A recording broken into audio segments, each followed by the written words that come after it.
Olá, tudo bem? Sejam bem-vindos a mais um vídeo e hoje eu quero compartilhar com vocês informações sobre um serviço não tão popular, mas muito útil, especialmente se você tem um servidor de arquivos Windows rodando aí na sua rede local. Sem dúvida, uma demanda que está em alta é a modernização dos seus servidores de arquivos para soluções mais escaláveis e seguras. Eu vou desenhar um modelo tradicional de acesso a servidores de arquivos e vou compartilhar algumas possibilidades para que vocês possam modernizar e dar uma experiência mais fluida e segura para os seus colaboradores. Por muitos anos, as empresas adotaram, ou ainda usam, claro, o Active Directory, que é o diretório da Microsoft que suporta o protocolo Kerberos, o protocolo NTLM e o protocolo LDAP.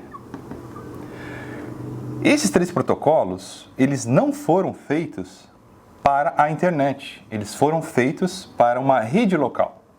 Ou seja, os colaboradores iam até o escritório, sentavam numa cadeira, usavam desktops, as redes inclusive eram cabeadas e os computadores Windows acessavam os servidores de arquivos que se conectavam ao domain controller. Então vamos pegar um exemplo aqui de um servidor de arquivos, e esse servidor de arquivos eu vou dar um nome para ele de //fs01/share. Os usuários, quando logavam no domínio, recebiam um script que mapeavam esse compartilhamento de rede através de uma letra do alfabeto, por exemplo. Vamos imaginar aqui que a letra G, lá no Windows Explorer, acessa as pastas dentro da pasta compartilhada chamada share. Essa configuração, essa comunicação de rede está acontecendo naturalmente ali, especialmente por causa do protocolo Kerberos. Na pandemia, o que aconteceu? Os colaboradores deixaram as empresas e foram trabalhar remotamente. Isso gerou um grande problema, porque as empresas não estavam preparadas para fazer os seus colaboradores trabalharem remotamente. E os arquivos do Office, especialmente, estavam dentro do servidor de arquivo. E muitos permitiram esses usuários estabelecerem uma conexão de VPN. Vamos pegar aqui o computador do usuário da casa dele. Estabelecer uma conexão de VPN client to site para o seu firewall. Vamos colocar aqui o seu firewall. E o seu firewall de borda, ele vai permitir você fazer o acesso à sua rede local, onde está conectado o seu servidor de arquivos. Qual que é o problema disso? O problema disso é que para a VPN se estabelecer, o passo seguinte é o usuário conectar no servidor de arquivos. E a conexão ao servidor de arquivos utiliza uma gama, uma variedade enorme de portas. Muitas vezes, os administradores acabam apelando para a regra NN. A partir disso, você está estendendo a sua rede para o mundo externo através do computador que não está mais na sua rede. Você tem uma exposição e a performance também do acesso a esses arquivos é muito ruim. Porque imagina, o usuário que estava na rede local, conectado numa rede gigabit, quando ele acessa um arquivo, por exemplo, a planilha do Excel, o acesso é imediato, pela conexão de alta banda e baixa latência. Quando esse usuário vai para a casa dele, ele está a quilômetro de distância do data center onde está o servidor de arquivos. Ele precisa estabelecer essa VPN para poder acessar. A conexão é baixa e a latência é muito alta.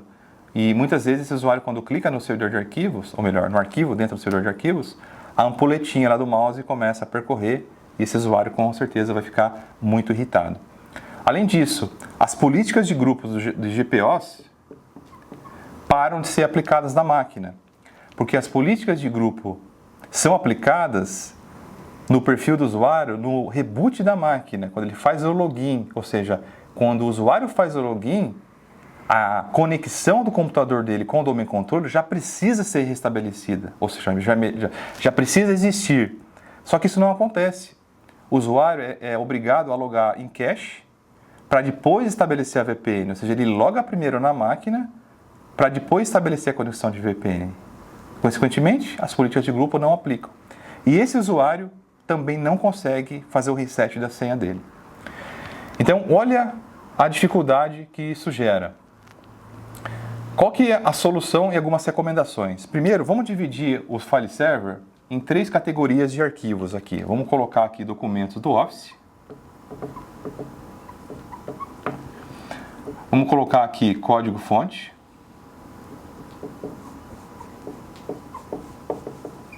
E vamos colocar aqui, binários, outros. Binários outros, vamos considerar arquivos do AutoCAD, por exemplo, um arquivo de engenharia em 3D, são arquivos enormes. Vamos considerar também áudio e vídeo com arquivos extremamente grandes. Ou seja, qual é a melhor estratégia para mover esses arquivos? Isso vai basear muito no tipo de arquivo. Aqui a recomendação é que para documentos do Office, ou seja, planilhas Excel, apresentações do PowerPoint, documentos do Word, PDFs, sejam migrados para ou o SharePoint Online ou para o OneDrive. Ou seja, para o OneDrive são aqueles arquivos que somente o usuário acessa. E para o SharePoint Online, aqueles arquivos que precisam ser compartilhados entre a equipe. E esses arquivos podem ser acessados pelo navegador, pela biblioteca do SharePoint sincronizada pela engine do OneDrive rodando lá no endpoint do usuário, ou pelo Microsoft Teams. Para código-fonte, vamos colocar aqui código-fonte. Isso deve ser migrado para repositórios. Vamos pegar, por exemplo, aqui um exemplo do GitHub, ou GitLab, ou Bitbucket. Os desenvolvedores já estão acostumados com isso. E hoje já não é uma novidade. Ou seja, colocar código-fonte no servidor de arquivos hoje não faz mais sentido. E o restante, que eu acho que é aqui que exige a maior dificuldade, é remover ou mover ou modificar a forma desses arquivos sendo acessados. Como é feito o backup também?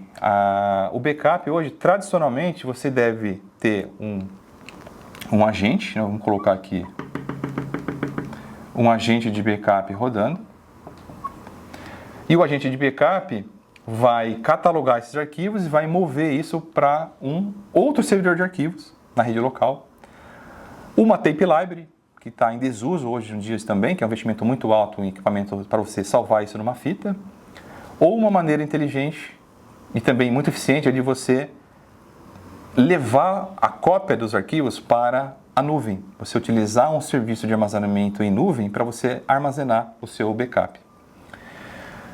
O Azure File Sync, ele ajuda a você resolver essa lacuna aqui.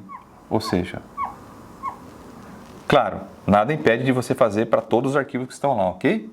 Mas a recomendação é que você tire os documentos do Office de lá, transfira-os para o OneDrive, para o SharePoint, remova os códigos-fontes, transfira-os para um repositório. E esses arquivos mais pesados não dá para ficar distante do usuário. A experiência de um engenheiro, de um arquiteto, abrindo um documento do CAD, por exemplo, ele estando na máquina dele e o arquivo estando a quilômetros de distância, é péssimo. Isso não funciona muito bem. E você pode modernizar também a solução de backup. Então, o Azure File Sync vai permitir você instalar um agente dentro desse servidor Windows. Esses arquivos, vamos colocar aqui, ó, eles vão ser replicados para a nuvem. E aqui nós vamos usar um serviço chamado Azure Files. Quando você coloca um arquivo no Azure Files, esse arquivo vai ser sincronizado para o Azure Files. O Azure Files, ele tem uma nomenclatura muito próxima de o nome chamado files.core.windows.net. Então você vai ter uma URL exatamente muito próximo disso. O nome da sua história de account, .file.core.windows.net/share. E esse share ele pode ser exposto através do protocolo SMB ou do protocolo NFS, o Network File System do Linux. E aqui você tem algumas possibilidades. Você pode permitir a máquina mapear diretamente pela internet esse compartilhamento, mas o desempenho não é bom, pelo fato de ainda estar distante. E você pode colocar um outro servidor para cenários de matriz filial. Imagine que esses arquivos precisam ser mantidos de alguma forma no servidor de arquivos, e você tem uma matriz filial que estão geograficamente dispersos também. Então você pode ter um servidor de arquivos, vamos colocar, por exemplo, aqui no Rio de Janeiro. Você vai ter um servidor de arquivos em São Paulo. Esses servidores de arquivos eles vão ser sincronizados entre eles através desse serviço chamado Azure Files. E quem faz essa mágica acontecer é um serviço chamado Azure File Sync. O Azure File Sync é um agente que você instala no servidor de arquivos. Esses arquivos, quando você colocar nesse compartilhamento, o arquivo vai subir para o Azure Files e vai descer o arquivo lá no outro servidor de arquivos que pode estar em outro país, em outro estado, em outra cidade. Quando você apagar um arquivo, esse arquivo vai ser removido da cloud e vai ser removido do outro servidor de arquivos também. Mas a grande sacada desse serviço é que o backup tradicional deixa de existir. Você não precisa mais instalar o agente de backup no seu servidor de arquivo e colocar numa tape e simplesmente mover isso até para uma storage account. Como os arquivos do seu file server já estão aqui dentro do seu Azure Files, você deve plugar esse serviço no Azure Backup. Vamos colocar aqui AZ Backup. O Azure Backup é um cofre que você pode utilizar para salvar os seus arquivos. Então, quando você cria lá um serviço chamado Recovery Service Vault, você vai definir quais tipos de arquivo você gostaria de copiar. E lá vai ter uma opção chamada Azure Files. Ele vai identificar esse Azure Files, você vai escolher qual é o compartilhamento e vai agendar a cópia desses arquivos. Com isso, se você perder um arquivo, ou se você remover acidentalmente, ou se você perder o servidor inteiro, basta você instalar uma nova máquina virtual ou física, instalar o agente, que os arquivos vão descer automaticamente para esse servidor. Então aqui tem dois cenários. Ajuda no disaster recovery de servidores de arquivo, ou seja, não precisa voltar ao backup, porque os arquivos já estão lá no Azure, simplesmente ele vai descer os arquivos. Mas se você excluir um arquivo, você basta restaurar esse arquivo lá no Azure Files, esse arquivo vai descer para o seu servidor de arquivos e você vai conseguir acessá-lo imediatamente. Importante, só suporta servidores de arquivos Windows Server, não suporta Samba. Então, se você quer ter um serviço como esse, você vai precisar passar por uma transformação primeiro, migrando o seu servidor Samba para o Windows Server, instalar o agente, replicar para o Azure e descer esse arquivo para cá. Aqui eu consegui mostrar um pouquinho de algumas possibilidades de modernização de servidores de arquivo. Documentos do Office são migrados para a plataforma, código-fonte vai para repositórios, e o que sobrar, que é o resquício, que vamos considerar assim, talvez seja o menor volume, você vai precisar manter essa compatibilidade, e uma forma de você modernizar essa infraestrutura e também modernizar o backup, basta utilizar essa solução. Com isso, a VPN deixa de existir, porque os usuários passam a acessar os arquivos offline, ou seja, vai ter uma réplica dos arquivos do Office na máquina do usuário. E você tem um desempenho superior a isso também. E para completar, a Microsoft recentemente lançou o Microsoft 365 Backup, que ele vai fazer backup dos arquivos armazenados aqui, nessa camada. Então, você vai poder proteger e copiar os arquivos que estão armazenados no OneDrive ou no SharePoint. E se o usuário excluir o arquivo, ele pode ir na lixeira do OneDrive e recuperar. Se o período da lixeira expirar, ele não vai conseguir alterar. e ele pode solicitar para o administrador restaurar esse arquivo. Esse arquivo vai ser restaurado automaticamente. Esse arquivo, quando ele dá duplo clique, ele vai descer esse arquivo na máquina do usuário. Então, olha que legal, várias possibilidades, isso está disponível e uma boa recomendação para modernizar a sua infraestrutura de servidores de arquivos e transformar a sua rede como um todo. Bom, era isso que eu queria mostrar nesse vídeo. Até o próximo. Tchau.